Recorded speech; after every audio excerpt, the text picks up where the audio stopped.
네, 같이 오늘 주신 말씀 같이 함께 보겠습니다. 우리 사도행전 우리 같이 함께 보도록 할게요.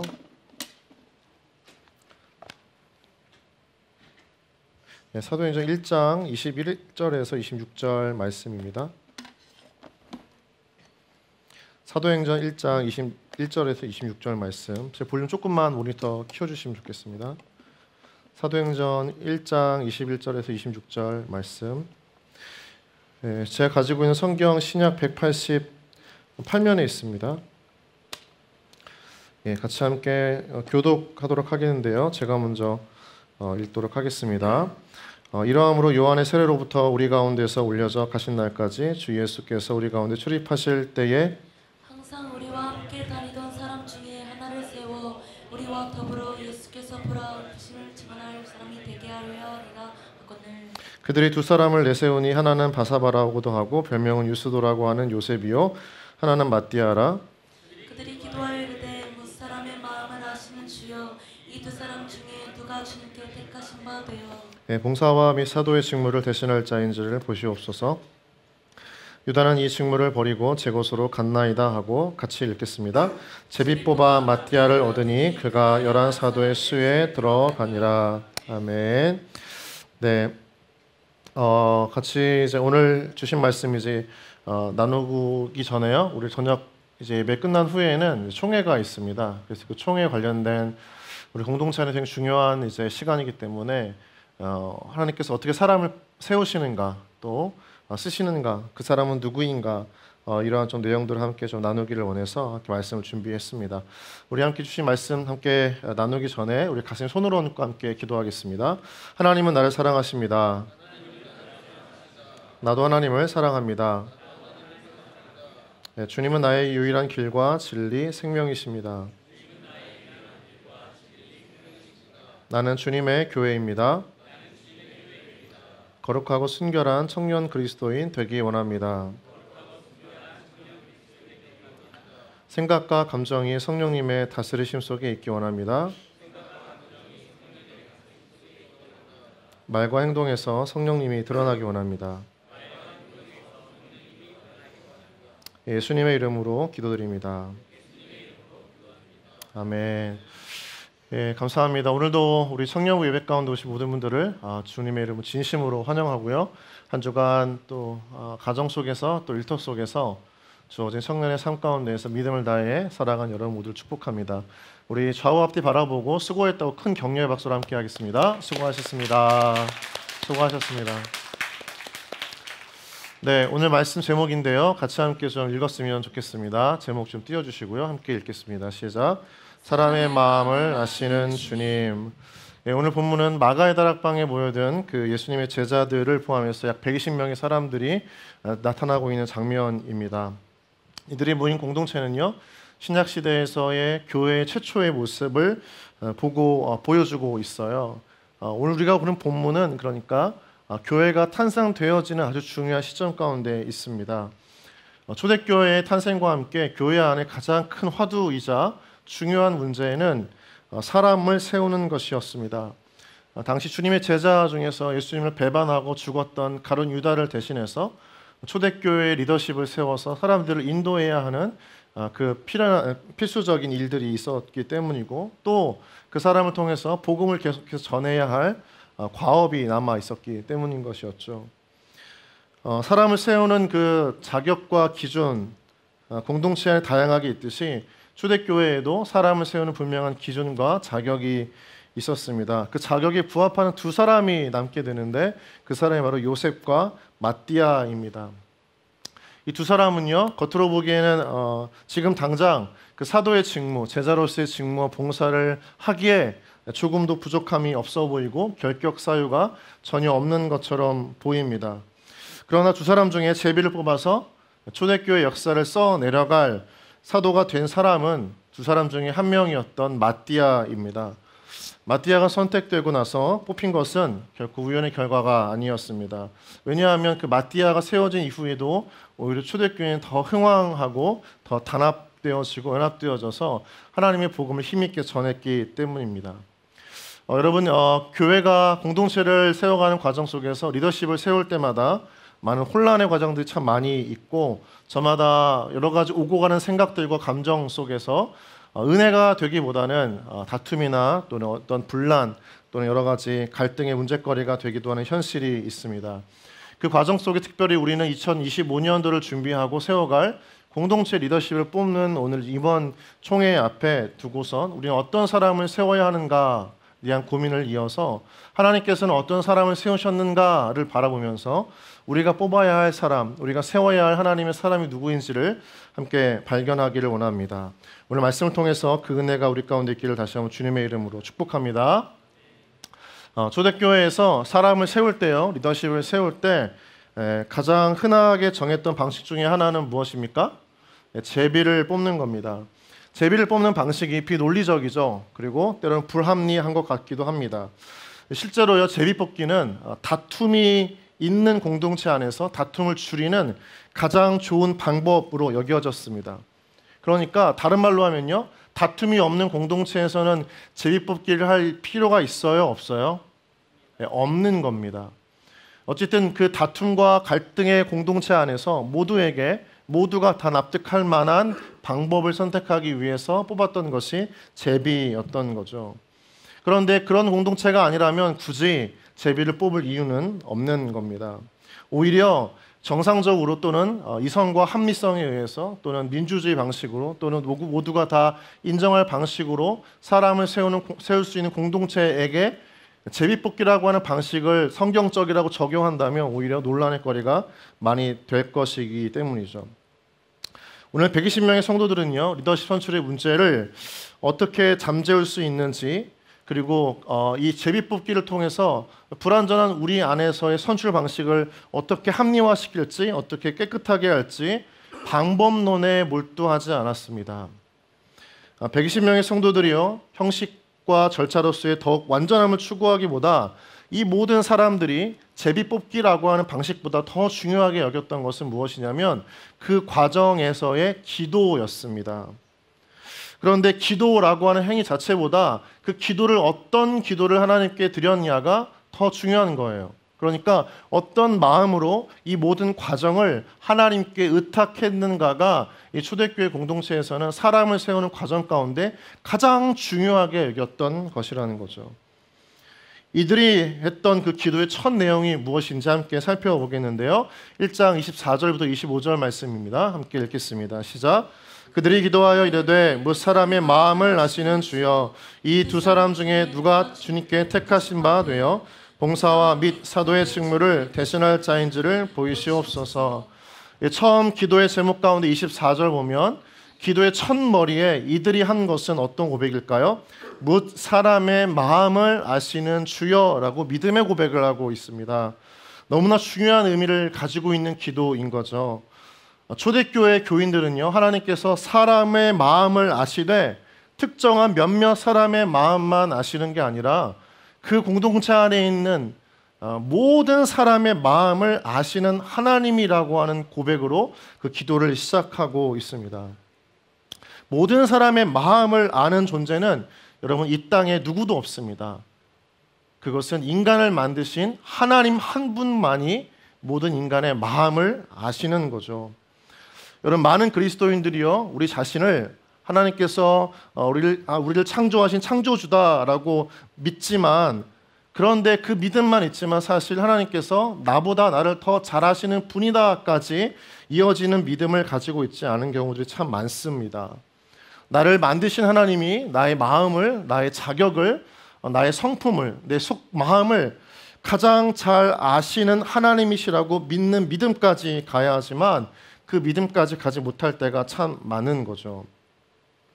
반대로 우리가 하나님께서 나를 창조하셨다라고 하는 믿음을 여러분과 제가 가진다면 그 믿음은 어디까지 가야 하냐면 바로 내 마음 속까지 다 아시는 분이다라는 믿음으로 이어져야 합니다. 다윗을 보면요, 139편에서 그런 고백을 하고 있는 거예요. 같이 함께 1절과 4절 말씀 읽도록 하겠습니다. 시작. 여호와여, 주께서 나를 살펴보셨으므로 나를 아시나이다.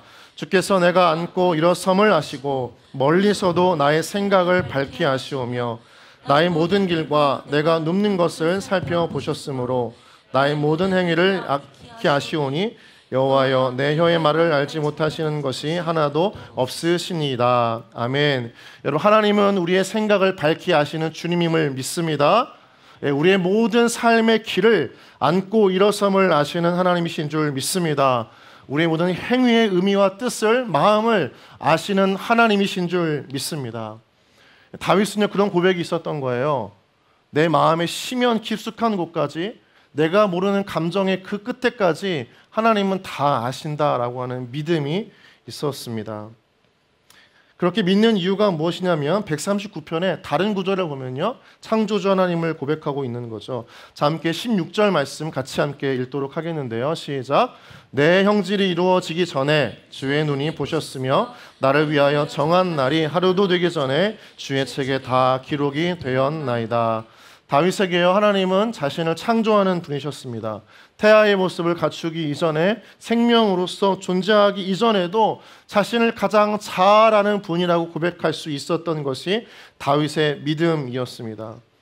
그래서 다윗은요, 창조주 하나님에 대한 믿음이 있었어요. 그 인식이 있었습니다. 그런데 거기서 끝나지 않고요, 그 하나님을 지금 내가 믿고 살아간다면 내 마음의 가장 깊숙한 곳까지 하나님은 다 아실 거야. 내가 어떤 마음을 가지고 있는지, 어떤 생각을 가지고 있는지, 내가 스쳐 지나간 생각을 잊어버려도 그 스쳐 지나간 생각조차도 하나님은 다 아실 거야 라고 하는 그 믿음이 다윗에겐 있었던 거죠. 여러분, 이런 믿음은요, 자신의 현실을 살아갈 때 마주한 상황에서 세상이 주는 두려움과 어려움, 내 안에 있는 열등감, 낮은 자존감, 또 비교의식을 뛰어넘고 돌파할 수 있는 참된 믿음의 사람으로 나아가게 만듭니다. 왜요? 하나님이 우리의 삶을 인도하시기 때문인 것입니다. 비교가 아니라 나는 하나님의 가장 존귀한 자로 하나님께서 만드셨음을 믿고, 또 그 주님의 마음이 지금 오늘 우리의 삶 가운데 흘러간다라고 하는 분명한 확신이 있기 때문인 거죠. 여러분, 중요한 것은 하나님 우리의 모든 마음을 아신다는 것입니다. 우리 한번 따라해 보실까요? 하나님은 내 마음의 모든 것을 아십니다. 그러면 이 기도가요, 왜 오늘 요셉과 마띠아를 뽑는 이 선거의 과정에서의 기도와 맞닿아 있는지, 어떻게 연결되어 있는지가 굉장히 중요한 기준이 되겠죠. 내용이 되겠죠. 우리가 앞서 보았듯이 요셉과 마띠아는요, 모두가 둘 다 우리 인간적인 기준이나 어떤 자격을 보더라도 사도로서의 부족함이 없는 사람들이었습니다. 그런데 사람의 마음을 아시는 하나님이라면, 그 하나님이 뽑으신 사람이라면 왜 그 사람은 요셉이 아니라 마띠아였을까? 그 질문에 대한 답을 얻기 위해서 우리는 예수님이 세우셨던 사람들의 모습을 면면히 살펴보면 알 수 있습니다.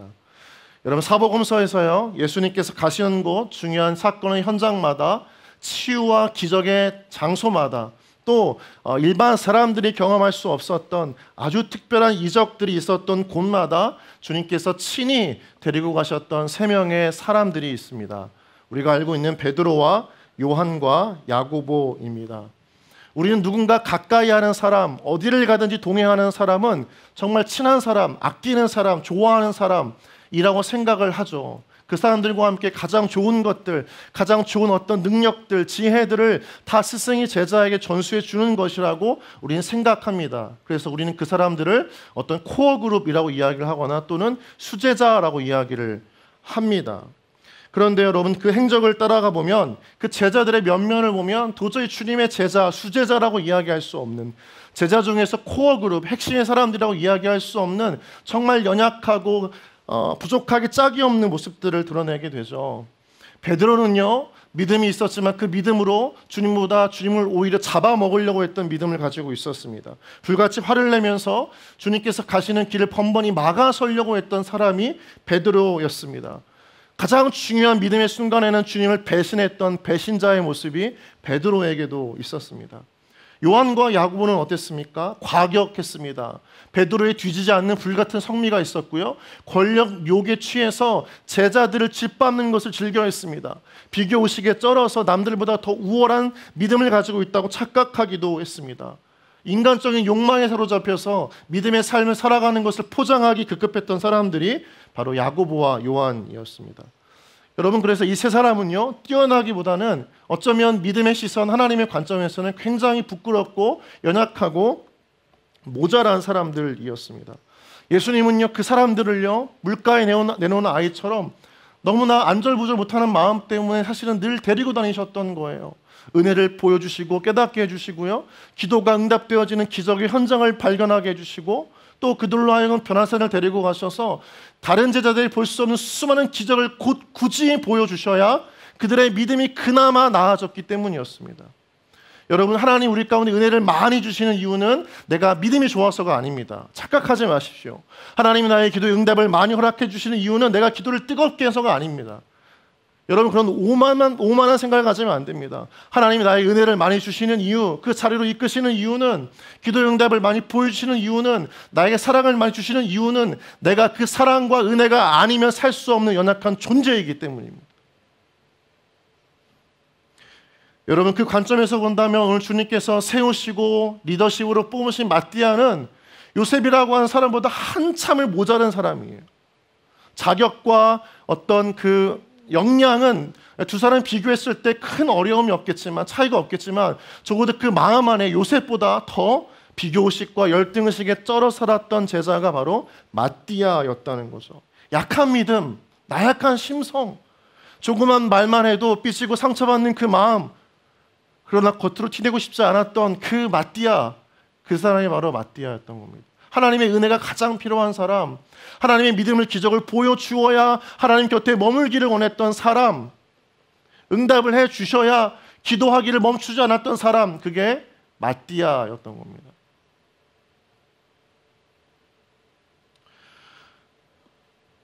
제비에서 뽑혀서 사도가 된 사람은요, 하나님에 의해서 선택되어졌다라고 하는 자부심과 만족이 가득했지만, 여러분, 떨어지면 어떻게 될까요?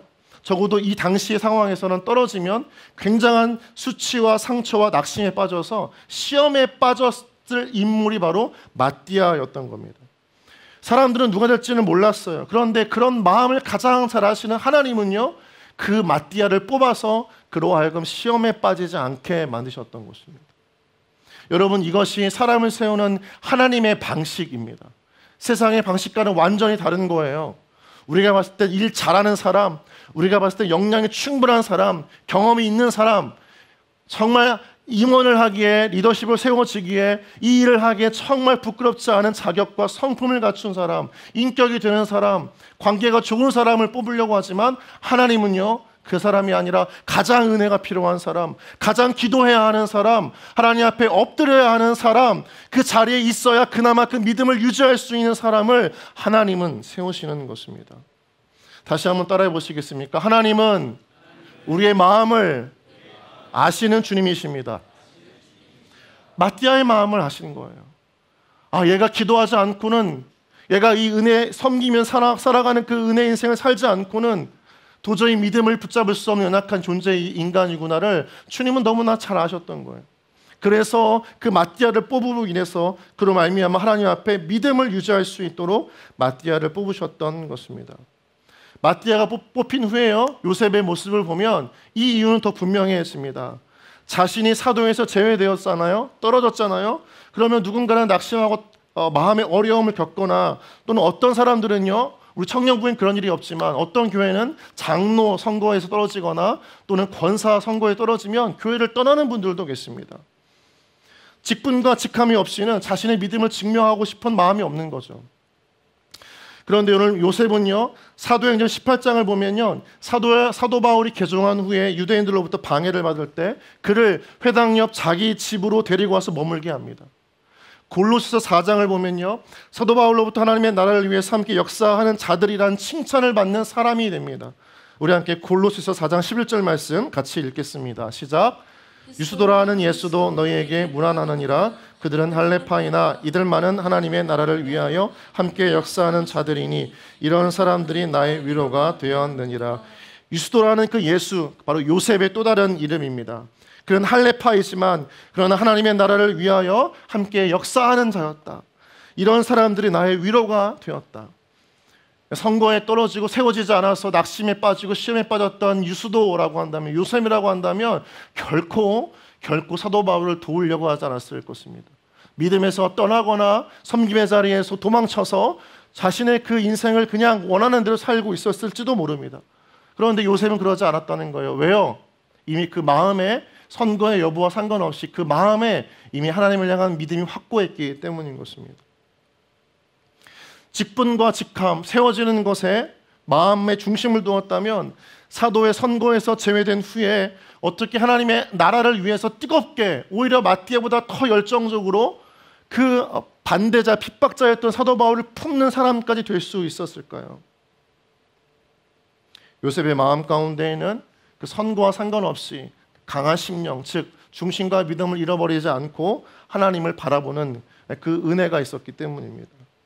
오히려 탈락되었을 때 더 시험에 빠질 그 마띠아를 하나님은 뽑으셔야 했던 것입니다. 여러분, 하나님께서 그분의 나라와 공동체를 세우실 때요, 사람을 세우시는 기준은 단 한 가지입니다. 그 사람이 이 자리에 있어야 기도하는 사람이 된다는 거죠. 그 사람이 뽑혀져야 은혜를 구하는 사람이 된다는 것입니다. 그 사람이 섬기는 자가 되어야 섬김이 어떤 의미가 있는지를 깨닫는 사람을 하나님은 세우신다는 것입니다. 자격이 아니라 그에게 그 자리에 있어야 할 분명한 이유가 하나님께는 있기 때문인 겁니다. 여러분, 그래서 연약하게 짝이 없는 사람, 오히려 약한 믿음과 심성을 가진 사람을 세우셔서 하나님은 하나님의 나라를 만들어 가세요. 그게 주님의 선택이고 방법이에요. 하나님은 거기에 모든 소망을 다 거시는 주님이세요. 하나님의 마음이 거기에 있기 때문입니다. 고린도전서 1장 1절 말씀 같이 함께 우리 읽어볼까요? 시작. 하나님의 뜻을 따라 그리스도 예수의 사도로 부르심을 받은 바울과 형제 소스데네는 하나님의 뜻을 따라 세워진 예수의 사도 바울이라고 이야기합니다. 근데 여러분, 바울에게 무슨 하나님의 뜻이 있었을까요? 이 뜻에는 어떤 마음이 있었던 것일까요? 예수를 핍박했던 그 사도 바울 자신이요, 예수의 사도가 된 다음에 이게 하나님의 뜻이었구나를 고백하는 장면이 고린도전서 1장 1절의 말씀이에요. 여기서의 뜻은 헬라어 델레마라고 하는 소망하다라고 하는 그 의미의 동사에서 파생된 델로라고 하는 단어입니다. 델로라고 하는 단어에서 파생된 델레마라고 하는 단어인 거죠. 소망하다라고 하는 의미를 가지고 있다는 거예요. 그러니까 하나님이요, 누군가를 세우실 때는요, 참 연약하게 그지없고 이 사람이 어떻게 제자가 될 수 있지? 어떻게 사도가 될 수 있지? 어떻게 공동체 리더십이 될 수 있지라고 할 정도로 정말 부족하게 짝이 없고 비판받아 마땅한 사람이지만 하나님은요, 그 사람에게 무엇을 주시는 거예요? 하나님의 소망을 주시는 겁니다. 하나님의 마음을 그 영혼에게, 그 인격에게 주시는 거예요. 자질이 안 됐어도 하나님의 마음은요, 하나님의 가능성은요, 항상 그 연약하게 짝이 없는 사람, 그 사람에게 소망을 주시는 거예요. 무슨 소망이에요? 이 사람이 바뀌어지길 원하는 거예요. 영적 지경이 넓어지기를 원하는 거예요. 섬기고 사랑하는 그 책임을 지는 그 헌신 속에서 그 신앙과 믿음이 더욱더 굳건해지기를 원하는 하나님의 소망이 담겨져 있어서 그를 기업고 뽑으시는 거예요. 이 말이 딱딱 정말 좋은 것 같아요. 기업고 그 사람을 뽑으시는 거예요. 기업고 그 사람을 세우시는 거예요. 기업고 그 사람을 부르시는 겁니다. 왜요? 그를 바꾸셔야 하니까요. 그를 하나님의 사람답게 만드셔야 하니까요. 사역의 자리, 헌신의 자리는요, 우리가 뭔가 공동체를 세워가는 어떤 우리 자신의 능력을 증명하는 자리가 아니라, 남들에게 인정받는 자리가 아니라 우리 자신이 바뀌어지고 변화되어지는 자리가 되는 겁니다. 섬기는 게 힘들어요? 힘들죠. 왜요? 참아야 되니까요. 헌신해야 되니까요. 내 삶을 드려야 되니까요. 그런데 여러분, 그 자리에 나를 드리는 그 자기 부인의 끊임없는 헌신 속에서 그 자리에서만 우리는 변화됩니다. 여러분, 세상에서는요, 입증하고 자신을 드러내고 증명하는 자리에서 그 사람 높아지잖아요. 근데 공동체는 그렇지 않아요. 교회는 그렇지 않습니다. 자기를 부인하고 내어드리는 그 자리에서 그 사람이 바뀌어지는 거예요. 변화되어지는 겁니다. 하나님은 그래서 그 자리를 부르시는 거예요. 여러분, 우리가 왜 그 자리를 외면하는 줄 압니까? 자기를 부인해야 되기 때문입니다. 내 시간, 내 물질, 내 인생을 공동체와 사람들을 위해, 나도 모르는 다른 청년들을 위해 섬기는 그 자리가 부담스러운 거예요. 그런데요, 하나님은요, 그 자기 부인의 자리를 통해서 우리를 크리스찬답게, 제자답게, 또한 청년의 크리스찬답게 만들어 가시는 하나님의 방법이 바로 거기에 있다는 거죠. 하나님은 거기에 소망을 주십니다. 여러분, 어둠의 땅 조선의 복음의 씨앗을 뿌리러 순례자의 삶을 살다가 주님 곁으로 간 많은 이들이 묻혀져 있는 곳이 있다면 바로 양화진입니다. 여러분 이곳에는 양화진에는요 의대를 수석으로 졸업하고 모교의 의대 교수로 초빙을 받았지만 그것을 다 거절하고요. 북장로의 선교사로 조선에 들어와서 의료 선교에 헌신하다 이질에 걸려 죽은 양화제 최초로 묻힌 헤론이라고 하는 선교사를 비롯해서 수많은 선교사님들이 묻혀져 있는 곳이 양화진인데요. 한국 개신교의 성지이죠. 그런데 여러분 우리가 여기까지 너무 잘 알아요, 그렇죠? 그렇지만 양화진 반대편에는요 천주교의 성지라고 불려지는 절두산이 있습니다. 서울의 마포에 가면 여러분 한번 볼 수 있는 곳인데 이 양화진 반편에 있는 한국 가톨릭의 성지인 절두산이요. 처음에 그 이름은요 절두산이 아니었습니다. 누에의 머리와 닮았다고 해서 잠두봉이라고 하는 이름으로 불렸어요. 하나의 언덕이었던 거죠. 그런데 병인양요, 즉 대원군에 의해서 1만 명의 천주교 신자들이 언덕에서 참수형을 다한 후에, 즉 머리가 잘린 산이라고 하는 뜻으로 붙여진 게 절두산입니다. 이 절두산 성지 내에 한 성당의 교육관 지하의 교육관에 명판에 한 현판에 이런 글씨가 붙어 있어요. 어떤 글씨냐면요, 한번 볼까요? 그리스도는 당신만을 믿습니다라고 하는. 작고 작은 그 인생의 영혼을, 삶을 하나님께 드리면서도 그 인생을 통해서 꽃피우길 원했던 하나님의 마음을 담아내는 고백인 거죠. 여러분, 이 그리스도는 당신만을 믿습니다라고 하는 문구는 우리 김수환 추기경, 돌아가신 분이죠. 그분이 적은 현판의 내용에 담겨져 있는 것입니다. 그리스도는 당신만을 믿습니다. 하나님은 우리를 향해 소망하십니다. 같은 의미인 거예요. 그 하나님께서 주시는 그 소망의 사람을 통해서 하나님은 하나님의 나라를 바꾸어 가시고 공동체를 세워 가십니다. 여러분, 저는 고민을 한번 해봤어요. 정말 우리가 능력이라고 하는데 주님의 참된 능력은 무엇일까? 예수님의 참된 능력이라고 하면 우리가 병을 고치고 기적을 일으키고 우리를 가난에서 벗어나게 하고 내가 해결할 수 없는 문제를 해결하게 하시는 하나님의 능력을 이야기하는 것일까? 그런데 성경을 보면요, 그런 건 아주 우리가 신앙의 첫걸음을 내딜 때에 처음 보여주시는 능력이고요. 그 다음에 정말 우리가 크리스찬답게 만들어져 가는 과정 속에서 하나님이 우리 가운데 보여주시는 능력은 무엇이냐면요, 나약하고 부족하게 한이 없는 우리 자신을 끊임없이 품고 놓지 아니하시는 하나님의 소망하심이 능력이다라는 걸 깨닫게 돼요. 그게 베드로였어요. 주님을 부인하고 도망쳤던 그 베드로를 다시 찾아가셔서 베드로야, 내 양을 먹이라 치라 먹이라 끊임까지 말씀하시잖아요. 왜요? 그 부끄러운 베드로에게도 하나님의 소망은 끝나지 않았기 때문입니다. 수많은 제자들이 그 주님을 증명하고 고백해야 할 그 자리를 도망쳤지만 주님은요, 그 제자들을 한 명 한 명 찾아가시면서 다시 주님의 제자가 되어주길 요청하신 이유가 무엇이냐면요, 사람이 없어서가 아니에요. 그 한 명 한 명을 향한 하나님의 소망이 끝나지 않았기 때문입니다. 그 한 사람을 바꿔놓기를 원하시는 하나님의 마음, 또 바뀌어진 그 사람들을 통해서 하나님의 공동체와 사람을, 또 하나님의 나라를 세우시길 원하셨던 주님의 열정, 그 소망이 담겨져 있다는 거예요.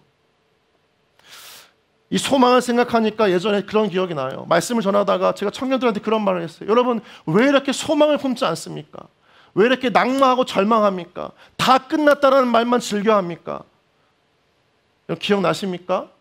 작년이었던 것 같아요. 여러분요, 하나님 우리가 믿음을 살 때 우리 가운데 가장 중요하게 오늘의 현실 속에 주는 믿음의 은혜는 무엇입니까? 기적이 아니에요. 응답이 아니에요. 가장 큰 은혜는 무엇이냐면 나를 향한 하나님의 소망이 끝나지 않았다는 것입니다. 믿으십니까? 여러분, 우리가 절망할 이유가 없어요. 하나님이 새 날을 주신 이유가 무엇이라고 했죠? 형편없는 우리의 삶을 매일 마주하면서 낭망하라고 다음 날을 주시는 게 아니라 다시 소망하는 그 날을 주시는 겁니다. 어둠이 걷히고 빛이 비춰지는 그 날을 맞이하면서 다시 하나님 때문에 꿈꾸고 소망하기를 바라시는 마음 때문에 우리에게 새 날을 주시는 거라고요.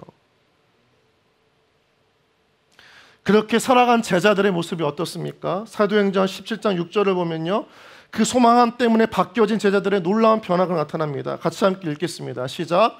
발견하지 못함에 야손과 및 형제들을 끌고 읍장들 앞에 가서 소리질러 이르되 천하를 어지럽게 하던 이 사람들이 여기도 이름에. 복음을 전하는 곳곳마다 어떤 변화가 일어납니까? 천하를 어지럽게 했더라고 얘기해요.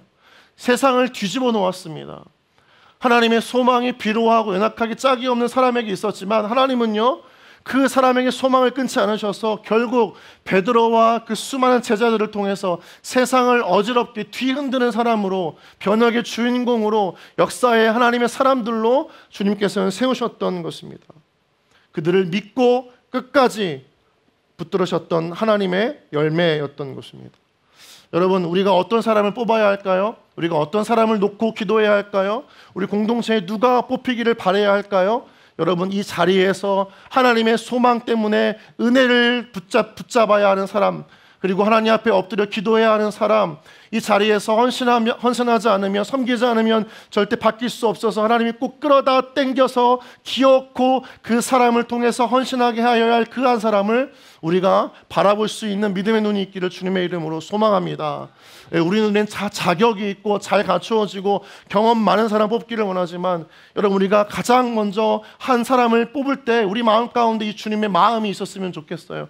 하나님 앞에 가장 은혜가 필요한 사람이 누구입니까? 가장 엎드려서 기도하면서 감당할 사람이 누구입니까? 자신을 내어놓고 부인하며 하나님 앞에 다시 한번 변화되어져야 할 사람이 누구입니까? 그 사람을 뽑을 수 있는 우리 안에 마음의 정함을 주십시오. 그 사람을 볼 수 있는 믿음의 눈을 우리 가운데 허락해 주십시오. 여러분, 우리가 그런 기도의 마음과 그런 시선을 가지고 이 25년도를 이끌어갈 공동체 임원들을 뽑는 우리 모든 공동체가 되었으면 좋겠습니다.